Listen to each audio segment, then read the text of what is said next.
بیلا خرگوش کی کہانی۔ شونا کٹ کے ناظرین، اگر آپ چینل پر نئے ہیں تو چینل کو سبسکرائب کر لیں تاکہ آپ کو آنے والی ہر نئی کہانی یوں ہی ملتی رہے۔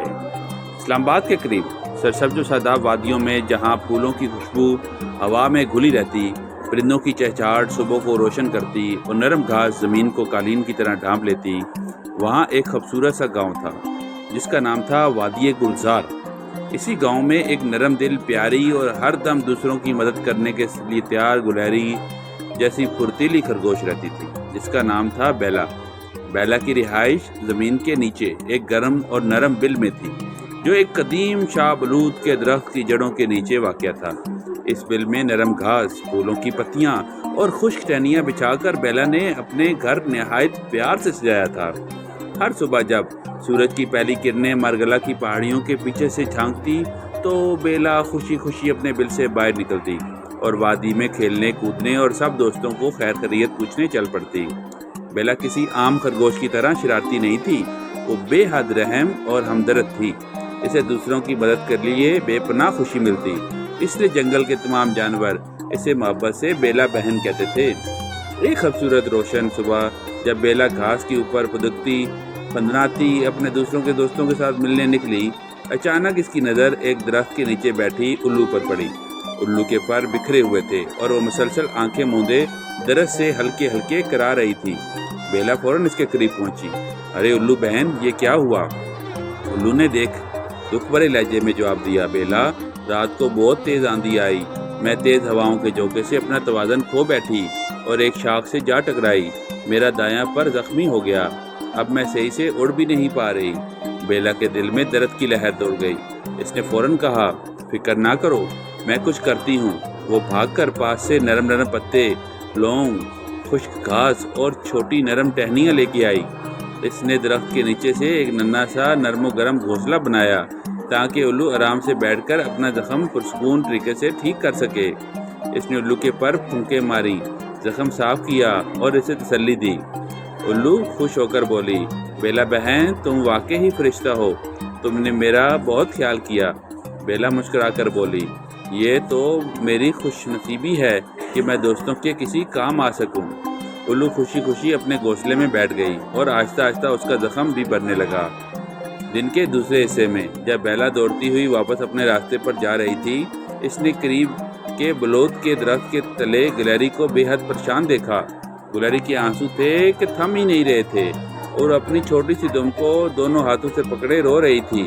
بیلا بھاگتی ہوئی اس کے پاس پہنچی اور بولی، کیا ہوا گلہری بہن، تم اتنی غمگین کیوں ہو؟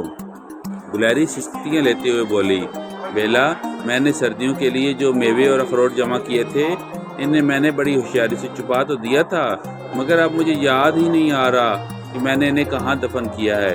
سردیاں آنے والی ہیں، اگر مجھے وہ نہ ملے تو میں تو بھوک سے ہی مر جاؤں گی۔ بیلا نے پیار سے گلہری کے آنسو پوچھے اور خوش دلی سے بولی، پریشان مت ہو، ہم دونوں مل کر ڈھونڈتے ہیں، جہاں میری ناک وہاں میری کامیابی۔ یوں دونوں اپنی ناکیں زمین پر جھکائے پورے میدان میں دوڑتی رہی، کبھی کھود کر دیکھتی، کبھی سونگھ کر اندازہ لگاتی۔ کئی جگہ انہیں بس پتوں اور مٹی کے ڈھیر ملے، مگر بیلا ہار ماننے والے میں سے نہیں تھی۔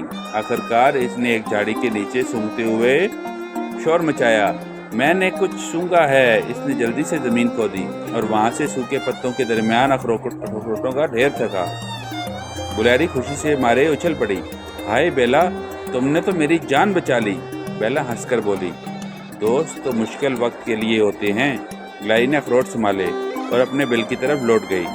اس کے دل میں بیلا کے لیے بے پناہ پیار اور احترام پیدا ہو گیا۔ بیلا کا دن کچھ ایسا ہی گزرتا تھا، کبھی وہ ہرن صبح کی مدد کو پہنچتی تو کبھی جھاڑیوں میں سینگ اٹھاتی اور کبھی کبوتر عمران کی بچوں کو دانہ چگاتی، کبھی فیلڈ میں ورک کرنے والے انسانوں سے بچا کر ننھے مینڈکوں کو تالاب تک پہنچاتی۔ جنگل کا ہر جانور جانتا تھا کہ اگر کوئی مشکل ہے تو بیلا بہن ضرور مدد کرے گی۔ ایک شام مارگلا کی پہاڑیوں کے پیچھے سورج چھپنے لگا، آسمان لال انگارہ ہو رہا تھا۔ اچانک جنگل میں ایک زوردار ہلچل مچ گئی۔ خبریں پھیلنے لگیں کہ قریب کے جنگل کیوڑا میں ایک خوفناک لومڑی جس کا نام شیر خانہ تھا اس وادی میں آ رہی ہے۔ سب جانور خوفزدہ ہو گئے۔ الو نے فضا سے پیغام دیا، اور لومڑی بہت چلاک اور خطرناک ہے، اگر ہم نے منصوبہ نہ بنایا تو ہمیں نقصان پہنچا دے گی۔ جانور گھبرا کر تیزی سے دوڑنے لگے، کوئی کسی درخت کی ٹہنی پر چپا، کوئی بل میں گیا، کوئی تالاب میں۔ بیلا نے ساری صورتحال دیکھی تو فوراً بولی، گھبراؤ نہیں، ہم اگر متحد رہیں تو کوئی ہمیں نقصان نہیں پہنچا سکتا۔ بیلا نے پلک جھپکتے حکمت عملی بنائی، الو پیروں پر معمور ہو گئی، کبوتر عمران ہواؤں میں پیغام رسان بنا، گلاری نے جنگل کی پگڈنڈیوں پر خشک پتوں کے ڈھیر بنائے تاکہ جب لومڑی گزرے تو شور ہو، اور ہرن سبا نے جھاڑیوں کے اندر پناہ گاہیں تیار کیں۔ آخرکار لومڑی وادی میں داخل ہوئی، چلتے چلتے جیسے ہی اس نے پاؤں خشک پتوں پر رکھا تو زوردار چڑچڑاہٹ ہوئی، ساتھ ہی اوپر سے الو زور زور سے بولی۔ گلاری تیزی سے درختوں پر دوڑی، مینڈک چھلانگیں لگا کر شور مچانے لگا، کبوتر ڈکارنے لگے، ایک عجیب سا ہنگامہ برپا ہو گیا۔ لومڑی گھبرا گئی اور سوچنے لگی کہ آیا یہ سب کچھ واقعی خطرناک ہے یا کوئی چال۔ تب بیلا بہن تیزی سے جھاڑیوں سے نکلی اور بڑی ہوشیاری سے لومڑی کے آگے بڑھی، گڑھے والی طرف بھاگی۔ لومڑی نے پیچھا کیا اور ٹاپ سیدھی گڑھے میں جا گری۔ جانوروں کی خوشی کی انتہا نہ رہی، سب نے مل کر شور مچایا، گایا اور جشن منایا۔ سب سے زیادہ خوشی تھی گلاری، جو بار بار کہہ رہی تھی، سچ میں ہماری بیلا بہن ہی ہماری ہیرو ہے۔ اگلی صبح بڑی شان و شوکت سے جنگل میں ایک ترکیب ہوئی، درختوں کے درمیان شاخوں پر جنگلی بیلوں سے ایک درخت سٹیج بنایا گیا۔ الو، گلہری، ہرن، کبوتر، خرگوش، مینڈک، حتیٰ کہ دودھتی بکریاں بھی آ گئیں۔ سب نے مل کر بیلا کو وادی گلزار کی دلیر اور مہربان ہیروئن کا لقب دیا۔ بیلا شرمندہ سے مسکرائی، میں نے تو کچھ نہیں کیا، میں تو بس یہ جانتی ہوں کہ اگر اللہ ہمیں طاقت دے تو وہ دوسروں کی مدد کے لیے ہے۔ محبت اور ہمدردی ہی اصل خوبصورتی ہے۔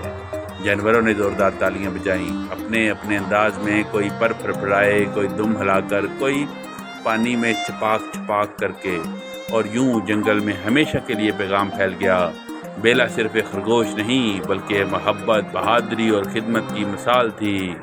شونا کڈ کے ناظرین، اس کہانی سے ہمیں یہ سبق ملتا ہے کہ اصل طاقت دوسروں کی مدد میں ہے، جو دوسروں کے کام آتا ہے اصل میں وہی سچا اور خوبصورت ہوتا ہے۔ شونا کڈ کے ناظرین، اگر آپ کو کہانی پسند آئی ہے تو اس کو لائک کریں اور اس کو اپنے دوستوں کے ساتھ بھی شیئر کریں۔ کل ملتے ہیں ایک نئی اور خوبصورت کہانی کے ساتھ، تب تک اپنا خیال رکھیں۔ اللہ حافظ۔